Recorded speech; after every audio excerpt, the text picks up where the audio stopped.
జగన్మోహన్ రెడ్డి ఆంధ్రప్రదేశ్ రాష్ట్రానికి ముఖ్యమంత్రి అయిన తర్వాత కరోనా వచ్చింది అధ్యక్ష. కరోనా వల్ల ప్రపంచమంతా కూడా వణికిపోయింది, దేశం కూడా చాలా ఇబ్బందులు ఎదుర్కొంది.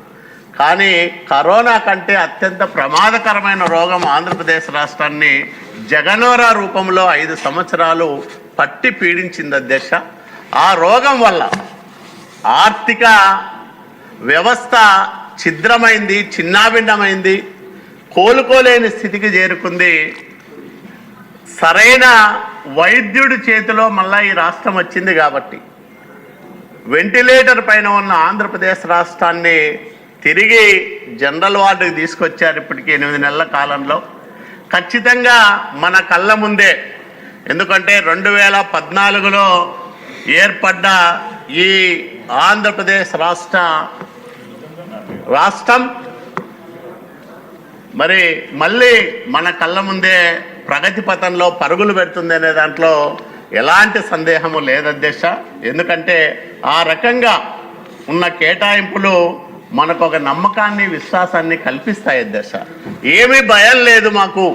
ఈ రాష్ట్రానికి చంద్రబాబు నాయుడు గారు మళ్ళా ముఖ్యమంత్రి అయ్యారు, ఆయన వల్ల ఈ రాష్ట్రం బాగుపడుతుంది, ఆయన ఉన్నాడు మనల్ని కాపాడడానికి, మన పిల్లల భవిష్యత్తును ఉజ్వలంగా తీర్చిదిద్దడానికనే నమ్మకము, విశ్వాసము ఈరోజు ఈ ఆంధ్రప్రదేశ్ రాష్ట్రంలో ఉండే అన్ని వర్గాల ప్రజల్లో వ్యక్తమవుతా ఉంది అధ్యక్ష.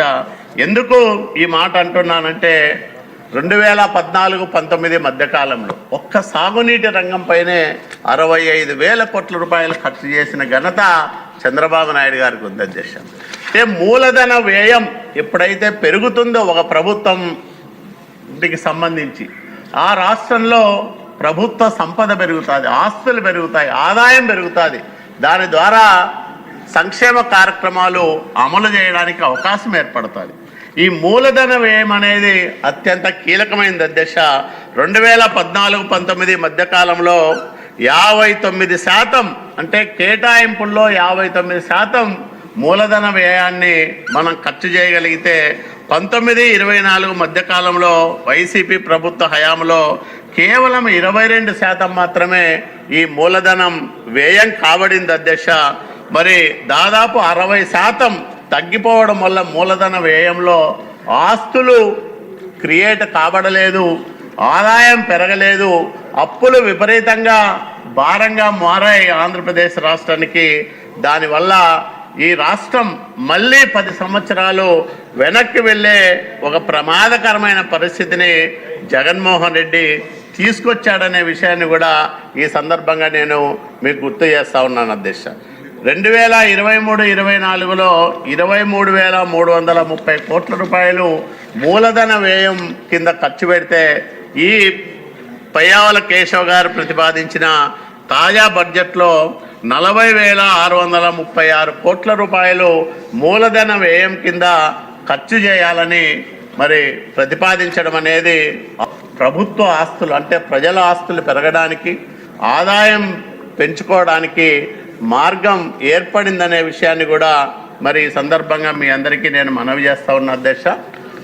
ఆంధ్రప్రదేశ్ రాష్ట్ర పురోగమనంలో రాజధానిగా అమరావతి పాత్ర, అట్లాగే ఆంధ్రప్రదేశ్ రాష్ట్రాన్ని సస్యశ్యామలంగా మార్చే అవకాశం ఉన్న పోలవరం ప్రాజెక్టు నిర్మాణము, ఈ 2 అంశాలు చాలా కీలకమైనటివి. ఎందుకంటే అమరావతి అనేది ఒక ప్రాంతానికి సంబంధించిన పని కాదు అధ్యక్ష, ఈ రాష్ట్ర సంపదను పెంచేది, అట్లాగే ఈ రాష్ట్ర ఆదాయాన్ని పెంచేది. చంద్రబాబు నాయుడు గారి చేతుల్లోనే 2019-24 మధ్యకాలంలో ఈ రాష్ట్రం ఉంటే ఈ పాటికి కనీసం సంవత్సరానికి 15,000 కోట్ల రూపాయల ఆదాయం ఒక్క అమరావతి ద్వారానే వచ్చేది. మరి దాన్ని మనం పోగొట్టుకున్నాం.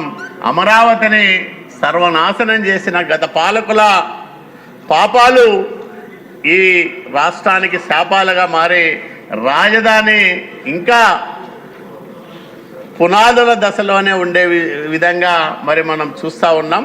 ఆ రాజధాని నిర్మాణానికి ఇప్పటికే దాదాపు 31,000 కోట్ల రూపాయలు నిధులను సమీకరించుకోవడం సమీకరించుకోవడంతో పాటు 48,000 కోట్ల రూపాయల ఖర్చు కాగల పనులకు టెండర్లను కూడా ఆహ్వానించిన విషయాన్ని మీ ద్వారా సభ్యుల దృష్టికి తీసుకొస్తున్నాను అధ్యక్ష. అట్లాగే పోలవరం నిర్మాణానికి కూడా 12,000 కోట్ల రూపాయల పైన కేంద్ర ప్రభుత్వం సహకారం ఇవ్వడం, మరి ఎప్పుడో 4 ఏళ్ల కిందటే పూర్తి కావాల్సిన పోలవరం నిర్మాణం జగన్మోహన్ రెడ్డి అసమర్థత కారణంగా, అనాలోచితమైన నిర్ణయాల కారణంగా, కక్షపూరిత చర్యల కారణంగా ఈరోజు కూడా పూర్తి కాని పరిస్థితి ఉంది.